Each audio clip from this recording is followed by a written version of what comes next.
Welcome, how are we? We're doing good. That's all about to change. Let's get the big giant pile of rubbish out of the way. We're not doing Straight Tik Tok again. It's not Straight Tik Tok. You know what? So already we're up here. We've improved. It's a great day. It's come to my attention that I don't actually run this channel in any capacity. You tell me what you want, I obey. That's what this is. And quite a lot of you have been saying conspiracy theories, and I've been saying no. I don't generally pay much attention to conspiracy talk, largely because from what I've seen, it's the place where brain cells come to die. So, but can't lie, there is some interesting stuff on there. I'm gonna share that with you today. You know, maybe we'll debunk some, maybe we'll leave this video believing that lizard overlords run our economy. I don't know. I don't care. Nothing shocks me anymore, that's for sure. After 2020, I was like, right, I've seen it all. And then when 2021 came, I'm like, you know what? I don't need to see anything ever again. I did a giveaway in my last video though, so I'm gonna announce the winners for that now. It was the giveaway that you can win a $200 gift voucher for my clothing brand Rift Supply Co. And the winner for that is this person, and I'm putting this in a text because I have messaged this person. I don't know if they will definitely respond, and if they don't, I'll have to pick someone else. Congratulations, enjoy. You said that you and your fiance own a bunch of items already, so thank you for the support. And also before we start, I'd like to say thank you to Skillshare for sponsoring this video. Conspiracy theories.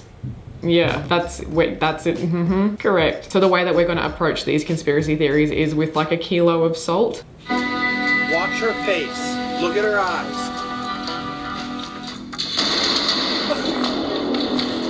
This one appears What the fuck is that? Look, that is really creepy, but seems painfully obvious that it's fake. A lot of the comments are like, oh, now you see what they can do. What are they hiding? They didn't even blink. They're shapeshifters. Meghan Markle is a robot. She's not blinking, etc. Let's fact check it because apparently no one else did. So it turns out, first thing I Googled, this was on Britain's Got Talent. And they do this to advertise their new waxworks. They've done it many times before. Pretty obvious if you think about it. So this girl recently posted a video saying that when we were in 2020 last year, we were technically in a different dimension.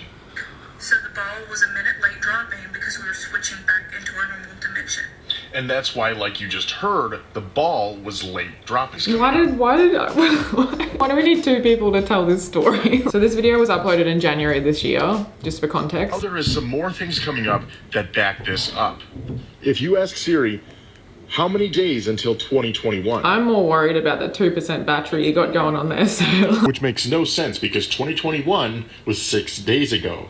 But now if you type it on Google, how many days? Huh? Now I'm confused. Now I've actually just lost. If you type it on Google, how many days until 2021? It says 3 hours and 24 minutes. Kind of sounds like Siri's correct. It sounds like Google's wrong. And then this random Christmas counter. If you use this Christmas countdown, it says Christmas is in 53 days. So how is time? I'm gonna overlook the fact that I'm clearly confused. Maybe I'm the idiot in this one, but how does a weird Google search a possibly malfunctioning Siri and some random ass Christmas counter? We don't even know where this Christmas counter has come from. What does the Christmas counter have to do with anything? And him and this chick are saying that time is so screwed up because the ball dropped a minute late because we were swapping dimensions. Wait, stop the motherfucking music. You, are you dumb? Like, I'm not upset, I'm just disappointed. I can't even really debate this one because I don't even know what they're saying. I'm not even sure what their argument is. But as far as I was aware, the year started on time. If we were swapping dimensions, like if that was a thing that was occurring, I'm not sure it would really matter when the ball dropped. I'm not sure that and a Christmas counter is gonna be what tips us off to swapping dimensions. And time is fake, so if we count a bit wrong, you know, that's not the most surprising thing in the world to me. What's a conspiracy theory that you 1000% believe? So the modern art industry exists almost entirely to launder money. So think about this for a second. Yes, this one is not a conspiracy. This is just a thing that happened. There's a few ways you can use expensive art to launder dirty money. This is a pretty well-known and like fairly public practice. It's been going on for God knows how long. There's a few ways that you can launder money with the art trade, but one way is just say you do something illegal and get $1 million of like dirty money. You go to an art auction event and look out for some pieces to buy with that money. You then spend $1 million on all of these different masterpieces by, you know, renowned artists. And in theory, because they've had a valuation done on them, you can take it to a bank and use them as collateral to get a $900,000 loan, for example, or $1 million loan ideally, in which case you now have clean money from the bank using dirty money that you spent on art. And you've effectively had the bank clean your money for you. you. Another really common way is, yes, you start off with like $1 million of dirty money again. You then go and find artists that are like up and coming or not super famous yet or haven't had a lot of recognition. You'd buy up a lot of their paintings at really cheap prices and then probably sign a contract with them to continue buying their pieces. You can then sponsor these artists and showcase their work really frequently, and if you've got good connections, you can basically make them a famous artist. And then over time, as their notoriety and reputation grows, you can take those pieces that you bought really cheap and you can sell those pieces for a much higher sum of money, and you've got clean money. That's 2 ways you can do it. There's actually a lot more ways you can do it. And why the art trade? Because art is pretty, like, the value of art is not, it's not a finite resource or something that has value in a market intrinsically. The price of art can be set pretty arbitrarily, and that's why you can see a lot of paintings that most people would be like, my 2-year-old can do that, and they sell for like $500,000. It's completely subjective and probably the subject of someone laundering that piece. So I hope that answers some questions. That one is a really interesting one, actually. Wait. So you're telling me this is William Shakespeare and his wife was called Anne Hathaway? I think I've seen this one. So there's this conspiracy around Shakespeare and his wife being time travelers or like vampires, and they've just been alive this whole time. They've come back and they still go by the same names and they still look eerily similar to their historical counterparts. And yeah, William Shakespeare wrote the phrase for his wife Anne Hathaway, saying, "Life is too short to love you in one. I promise to look for you in the next life." And ladies, if he wanted to, he would. This is all the proof you need. If he doesn't have plans to reincarnate for you, then what's the point? If Anne Hathaway will, Anne Hathaway. I refuse to apologize for that. However, I will use this break to take us into the sponsor of this video, Skillshare. Skillshare is an online learning community with thousands of online classes for creators. It's curated specifically for learning. That means there's no ads, and they're always launching new premium classes so you can stay focused and continue learning. Skillshare classes combine video learning, class projects, and hands-on feedback. They have short lessons that'll fit into any schedule. Some of the topics that Skillshare covers are things like illustration, graphic design, photography, video, freelancing, business. They've even got like lifestyle and productivity classes as well. I've personally been doing a class that was hosted by Jonathan Van Ness. It's called The Ultimate Self-Care Playbook, Discover and Nurture Your Centered Self. It covers topics like preparing your planner, listening to yourself, releasing limiting beliefs. It is a really, really interesting and engaging class, as you can probably tell by who the host is. And the best part is the first 1,000 of you to click the link in my description will get a 1-month free trial of Skillshare so you can start exploring your creativity. Whether you feel like you're a pro at self-care or someone who's a little overwhelmed and just getting started, this class is amazing for literally anyone. And thank you once again to Skillshare for sponsoring this video. What is this gonna be? Come on, man. This is like... What do you mean?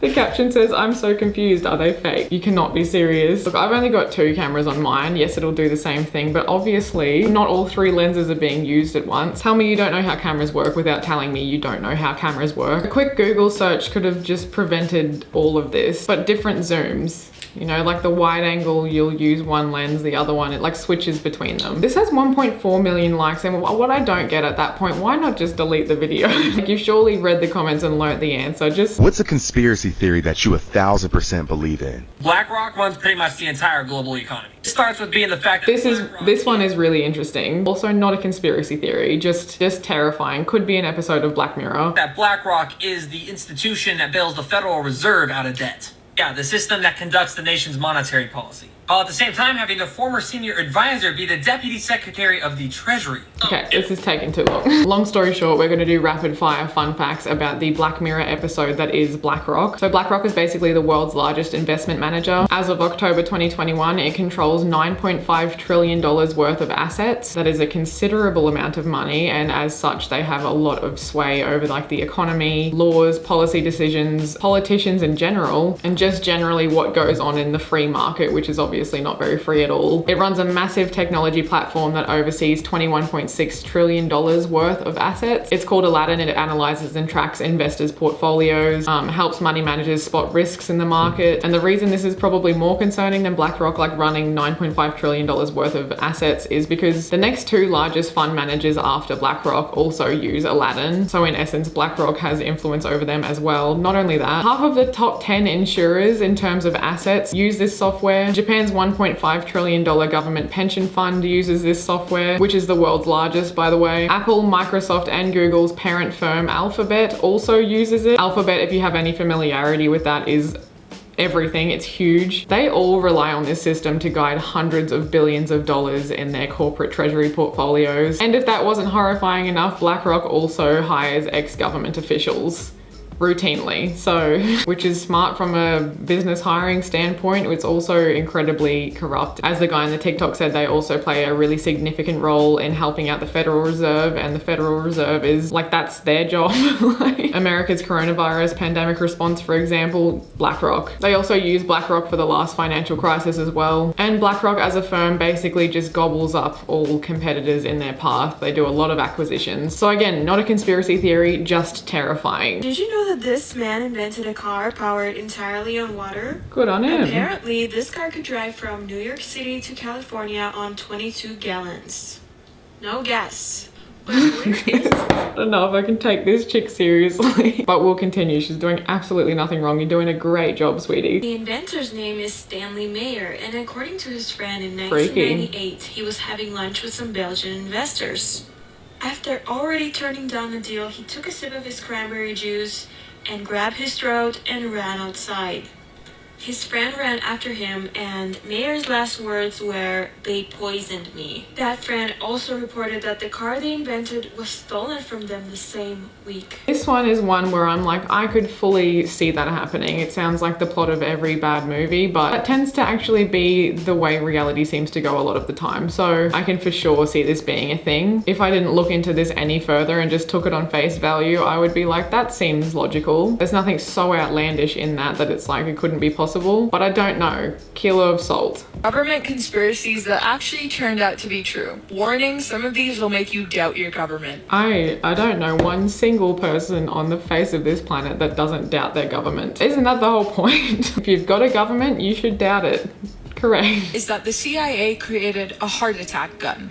The theory states that the CIA built a secret weapon in the 60s and 70s that could cause a fatal heart attack. I don't actually, like, this seems outlandish to me, but also believable, but also like, really? The weapon shot a small dart that left nothing behind except for a small red dot on the skin. The target would only feel a small prick, kind of like a bug bite, but would be poisoned. Poison would also not be detected in an autopsy. So I don't know, this is confusing. So I'm seeing heart attack gun, but I'm hearing poison dart, which have been around like nearly as long as humans have. Another theory proven to be accurate includes the government poisoning alcohol. When the government banned alcohol in 1920, bootleggers would steal industrial alcohol used in paints, fuels, and solvents, and medical supplies, and re-distill it for sale. Before she finishes, this seems believable. In an attempt to stop people from drinking alcohol, the government changed the formulas of industrial alcohol to make it completely undrinkable. More than 10,000 individuals died because of this. This one doesn't seem really that shocking to me at all. But this one seems completely believable and like some